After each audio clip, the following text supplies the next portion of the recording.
Le Flash Info.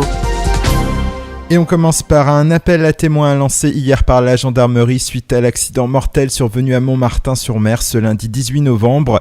La gendarmerie souhaite entrer en contact avec le conducteur d'un véhicule qui a emprunté cet axe au même moment et qui se dirigeait vers Montmartin-sur-Mer.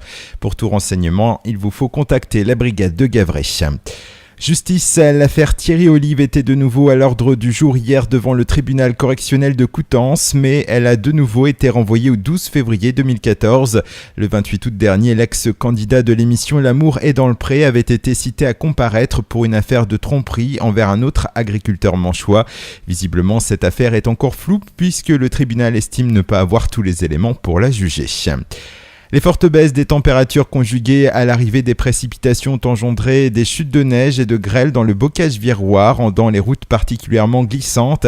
Conséquence, de nombreux accidents ont lieu sur l'A84 au cours de la nuit du 19 au 20 novembre, sans gravité toutefois puisque les dégâts ne sont que matériels. La situation ne s'est calmée que vers 7h du matin.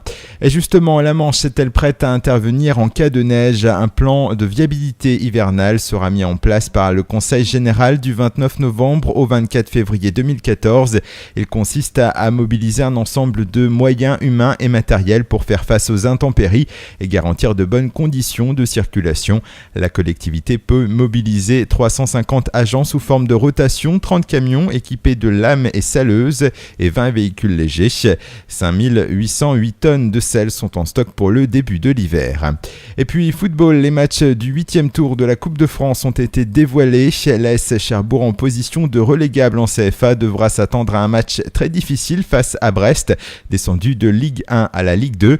Concernant l'autre club manchois encore en lice, l'US Avranches se déplacera sur la pelouse de l'Heureux, un club modeste évoluant en division d'honneur régionale. Et cela sent bon le 9e tour pour les Avranchinais, mais qui devront rester sérieux jusqu'au bout.